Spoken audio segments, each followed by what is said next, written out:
Hindi 9th standard Hindi first poem जय जय भारत माता। That is the first poem in Hindi of 9th standard book जय जय भारत माता। कविता का नाम जय जय भारत माता और कवि का नाम है Maithili Sharan Gupt. So about this poem I will be sending you the photocopy. As I am explaining, go through the lines of the poem and be attentive to my explanation. So here जय जय भारत माता, कवि कौन है यहाँ पर? कवि का नाम है मैथिली शरण गुप्त। मैथिली शरण गुप्त इस कविता में भारत माता का गुणगान कर रहे हैं। गुणगान मतलब praising. Okay, the poet is praising our motherland. He is showing in this poem what are the specialities of our motherland, how our motherland is great, how she is protecting us, what all she is doing for us. So गुणगान करते हुए और उसी तरह कवि इस कविता में प्रार्थना भी कर रहे हैं कि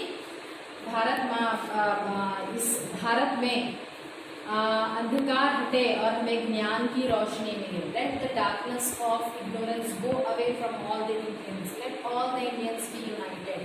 एक रहें, सद्भाव रखें सभी लोग और ज्ञान की रोशनी सब में मिले, जिससे हमारी भारत माँ की यश प्राप्त हो, भारत माँ का यश प्राप्त हो। How our motherland can progress, how it can progress when we are united, when we have the feeling of oneness, when we don't have the feeling of ignorance, we have the light of knowledge. When we are enlightened with the light of knowledge, then anything can happen in our country. So in this way the poet is praying to the motherland or to the God to progress our country by enlightening the people of our country. So the first stanza you can see, the first stanza you can see in your books also, in the poem what is being sent to you, you can see जय जय भारत माता ऊंचा किया हिमालय तेरा, उसमें कितना स्नेह भरा, दिल में अपने आप दबाकर रखता हमको हरा भरा, सौ सौ सोतों से बह बह कर है पानी फूटा आता, जय जय भारत माता। जय जय भारत माता ऊंचा किया हिमालय तेरा, उसमें कितना स्नेह भरा, दिल में अपने आग दबाकर रखता हमको हरा भरा, सौ सौ सोतों से बह बह कर है पानी फूटा आता, जय जय भारत माता। तो यहाँ पहले पद्यांश में कवि भारत माता का गुणगान कर रहे हैं। Particularly the poet is saying or is describing about the Himalaya. Himalaya कहाँ पर स्थित है? हिमालय भारत की उत्तर दिशा में स्थित है। The north eastern direction it is situated. So Bharat माँ के हिमालय को किसकी तुलना दी गई है यहाँ पर? हिया मतलब दिल, हृदय। हिमालय क्या है? भारत माता का हृदय है। How heart is a main organ in our body.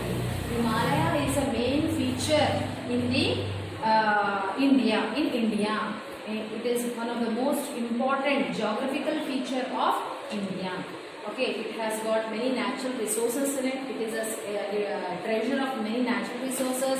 It is protecting our country from many climatic hazards, and it is also protecting our country from enemies also, from the invasion of the enemies. So क्या कहते हैं भारत माता को यहाँ पर? तुम्हारा हिमालय कैसा है? ऊंचा है। ऊंचा किस लिए कहते हैं? क्योंकि वह बहुत ही ऊंचाई पर स्थित है। It is situated at a greater height. ऊंचा मतलब हाइटेड। ओके, हिमालय ऊंचाई पर स्थित है। और हिमालय क्या है? हिमालय भारत माँ का हिया है। हिया मतलब हृदय है। It is one of the most important thing in our country. Himalaya हिया मतलब हृदय। उसमें कितना स्नेह भरा। हिमालय में क्या भरा हुआ है? स्नेह भरा हुआ है। स्नेह मतलब प्यार। प्यार किस लिए? क्योंकि वो हमारी रक्षा करता है। कौन हमारी रक्षा करता है? जो हमें प्यार करता है वही हमारी रक्षा करता है। तो भगवान इस तरीके कवि इस तरीके से कहते हैं कि क्योंकि हिमालय हमारी रक्षा करता है सभी चीजों से, इसलिए उसमें स्नेह भरा हुआ है। उसमें कितना स्नेह भरा, तो हिमालय के हृदय में भारतवासियों के लिए स्नेह भरा हुआ है, प्यार भरा हुआ है, क्योंकि वह आंधी तूफानों को झेलता है। Himalaya it controls all the monsoon winds or all the climatic hazards. It stops the strong blowing winds from northeastern direction. It controls all those winds and it keeps our country evergreen. It keeps our country protected from all the climatic hazards. दिल में अपने दिल में आग दबाकर रखता है। Controls everything, रखता हमको हरा भरा रखता, हमको खुश रखता है, हमको हर तरीके से सुरक्षित रखता है। 100 स्रोतों से बह कर, तो हिमालय के पहाड़ों में हर जगह से पानी बहता आता है। 100 मतलब 100 in 100 places. 100 places means in many places, we cannot count. From many places the water comes. So Himalaya mountains are the sources of water. From Himalaya mountains the water come flowing out. The water originates from the Himalayas. So most of the North Indian rivers you can see, they have their source from Himalayas. North Indian rivers, for example Ganga, you say Yamuna, you say Godavari. So from where they are originating, what is the main source? Where is the main source of those rivers? It is nothing but the Himalayas. So Himalaya के 100 स्रोतों से, 100 मतलब many, 100 hundreds of places, from hundreds of places the water will be coming out. पानी बहता आता, बहकर है पानी फूटा आता मतलब coming out, gushes out from the Himalayas. तो हिमालय क्या है? हजारों नदियां, बहुत सारे नदियों का क्या है? स्रोत बना हुआ है। स्रोत मतलब the point of origin, from where it comes, the point of origin of the rivers is the Himalaya. So 100 स्रोतों से बह, स्रोत मतलब सोर्स, इन इंग्लिश में से सोर्स से बह कर है पानी फूटा आता, जय जय भारत माता। सो हिमालय की 2 खूबियां क्या है? हिमालय हमारी रक्षा करता है, शत्रुओं से रक्षा करता है या मानसूनी हवाओं से रक्षा करता है, हमें हरा भरा रखता है और हमें पानी के हजारों स्रोत भी पैदा करता है। पानी भी हमें उपलब्ध होता है इन हिमालयों से। हिमालय क्या है? बर्फ से ढकी हुई पहाड़ है। जब ये बर्फ जब धूप से पिघलती है तो पानी का रूप लेकर नीचे बहने लगती है, जो नदियां बहकर समतल मैदान में नदियां बन जाती हैं। 100 स्रोतों से बह कर है पानी फूटा आता, जय जय भारत माता। तो कवि भारत माता की गुणगान करते हुए भारत माता को जय जय करते, भारत माता की जय जय करते हैं। तो next this stanza you have to by heart. The first stanza जय जय Bharat Mata, first stanza you need to by heart. जय जय भारत माता, ऊंचा हिया हिमालय तेरा, उसमें कितना स्नेह भरा, दिल में अपने आग दबाकर रखता हमको हरा भरा। 100 स्रोतों से बह कर है पानी फूटा आता, जय जय भारत माता। तो दूसरे पद्यांश में कवि कहते हैं, कमल खिले तेरे पानी में, धरती पर है आम फले, इस धानी आंचल में देखो कितने सुंदर भाव पले, भाई भाई मिल रहे सदा ही, टूटे कभी न नाता, जय जय भारत माता। तो क्या कहते हैं? भारत माँ की विशेषता बताते हुए कहते हैं, पानी के बारे में क्या कहते हैं? पानी इतना स्वच्छ है, निर्मल है कि इस पानी में क्या है? कमल खिले हैं। सो सभी या नदी है या नाले हैं या लेक हैं, उनकी विशेषता बताते हुए कवि कहते हैं, तुम्हारे पानी में क्या खिले हुए हैं? कमल खिले हैं। कमल किसका प्रतीक है? कमल सुंदरता का प्रतीक है। तो क्या कहते हैं कवि? हर एक जो पानी के स्रोत हैं या झील हैं या तालाब है या नदियां हैं, वो बहुत ही सुंदर हैं, बहुत ही खूबसूरत हैं। All these water resources in our country are beautiful to see. Lotus are bloomed in this water resources. कमल खिले तेरे पानी में, तो भारत माँ के पानी में या नदियों में, तालाबों में, झीलों में क्या खिले हुए हैं? क्या खिले हुए हैं? कमल खिले हुए हैं। धरती पर है आम फले, तो पानी ऐसा है, तो धरती कैसी है? धरती पर बहुत सारे हरे भरे पेड़ लगे हुए हैं। उन पेड़ों में क्या लगे हुए हैं? आम लगे हुए हैं। That means what? Our land is very resourceful. Our land is full of forest resources. Our land is full of forest resources. These forest resources provide all kind of natural resources to us, whether the fruits or whether the medicinal plants or whatever it is. Our land is also resourceful. Not only the water, but also the land of our country is very, very resourceful. It is evergreen with the forest resources, which is very fruitful. Our land is also very fruitful. धरती पर है आम फले. आम मतलब क्या है? जो हम खाते हैं आम फल. तो सिर्फ आम ही नहीं, हर तरह के फल हमारे देश में उपलब्ध हैं. किस तरह? क्योंकि हमारी धरती भी ऐसी, what to say, it is so fertile, our land is so fertile, it is so rich in forest resources that we get all the available natural resources from our forest too. इस धानी आंचल में देखो कितने सुंदर भाव पले. धानी आंचल, आंचल मतलब माँ का पल्ला. माँ का पल्ला, उसमें बहुत सारे फाप पले हैं. तो हमारे भारत के लोग क्या करते हैं? जो भी काम करते हैं कुछ सपने देखकर करते हैं. तो भारत के हर लोग कुछ सपने देखते हैं, हम ऐसे करना चाहिए, हमारे देश का ऐसा होना चाहिए. तो हम इस धानी आंचल में, भारत माँ के आंचल में बहुत से क्या खिले हैं? सुंदर भाव पले हैं. हाँ, feelings, many feelings are there in the hearts of the people of our country.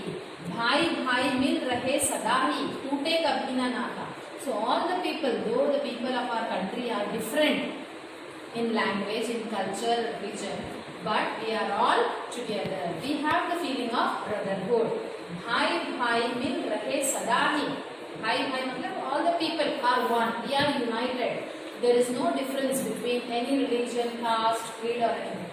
भाई भाई मिल रहे सदा ही, टूटे कभी न नाता. Let this bond not break. तो कभी भगवान से प्रार्थना करते हैं कि जो भी भाव एक दूसरे के प्रति हैं भारत के लोगों में, भारतवासियों में, ये भाव कभी ना टूटे. भाईचारे का भाव कभी ना टूटे. Let this feeling of brotherhood, let this feeling of oneness not break. Let it be united always. Let us be united always. कभी ना टूटे. नाता means what? The relation, the bond of oneness among the Indians. Let it not break. That is the prayer. That is the request of the poet to the God. भाई भाई मिल रहे सदा ही, टूटे कभी ना नाता. टूटना मतलब break. Let it not break this relation. Let it not break. Let all have the feeling of oneness. Let all have the feeling of brotherhood. जय जय भारत माता. So दूसरे पद्यांश में कवि पानी के बारे में कहते हैं. भारत माँ के पानी में कमल खिले हैं. इसका मतलब क्या है? जो भी पानी के स्रोत हैं हमारे देश में बहुत ही सुंदर हैं. और हमारी धरती कैसी है? हमारी धरती इतनी फलदायक है, हमें हर तरह से हमें क्या करती है? कुछ न कुछ देते रहती है. फल, फूल, हर तरह से हमें सुख देती है. और भाई भाई कैसे हैं हमारे देश में? सभी लोग मिलजुल कर रहते हैं. भाईचारे का भाव है. और कभी प्रार्थना करते हैं भगवान से कि ये भाव, भाईचारे का भाव कभी ना टूटे, हमेशा हमेशा के लिए लोग एक साथ रहे. The last stanza. तेरी लाल दिशा में ही माँ चंद्र सूर्य चिरकाल रहे, तेरे पावन आंगन में अंधकार हटे और ज्ञान मिले. मिलजुल कर ही हम सब गाएं तेरे यश की गाथा, जय जय भारत माता.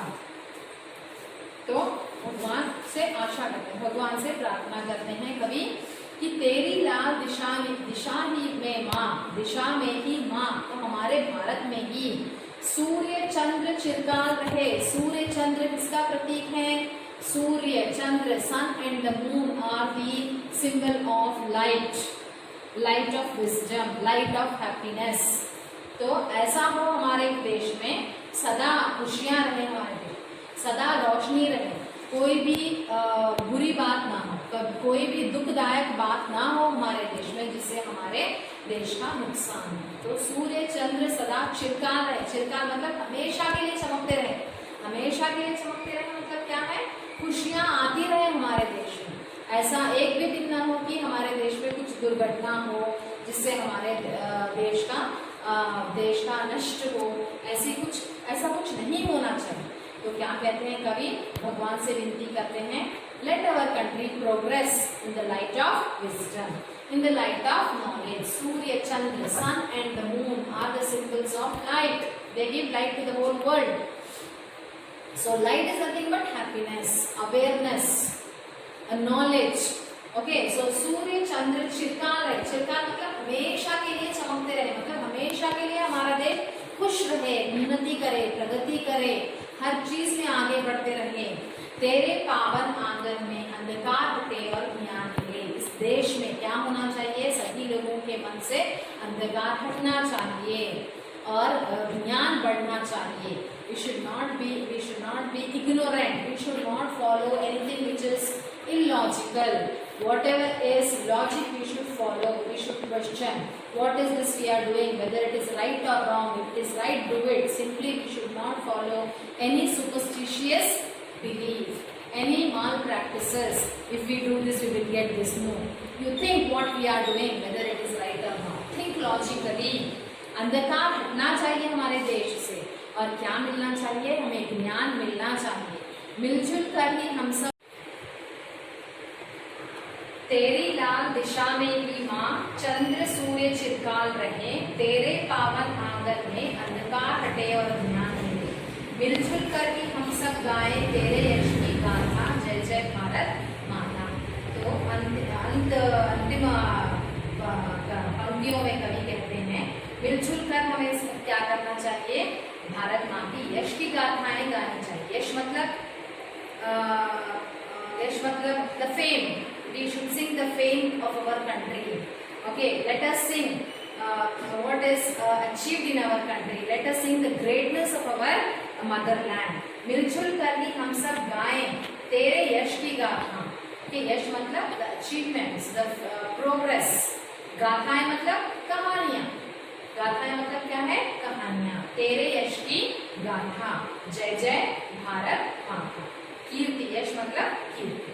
So that is the end of the poem. In this poem, you have to learn the first stanza.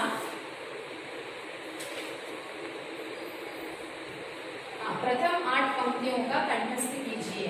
The first 8 lines, that is the first stanza, you have to memorize. Once again, I will repeat this first stanza. Listen carefully. You can sit and revise at home. You can memorize. You can practice, write and practice, read and practice properly. जय जय भारत माता, ऊंचा किया हिमालय तेरा, उसमें कितना स्नेह भरा, दिल में अपने आग दबाकर रखता हमको हरा भरा, सौ सौ सोतों से बह बह कर है पानी फूटा आता, जय जय भारत माता। सो ये पद्यांश क्या करना चाहिए हमें, पहला पद्यांश कंठस्थ करना है, जो कि एग्जाम में जरूर आएगा, जो कंप्लीट टर्म का एग्जाम है उसमें जरूर पूछा जाएगा। This will be asked definitely in the first term exam. Okay, the first stanza. I hope so you all have understood this poem. So go through the poem, go through the meanings and try to by heart the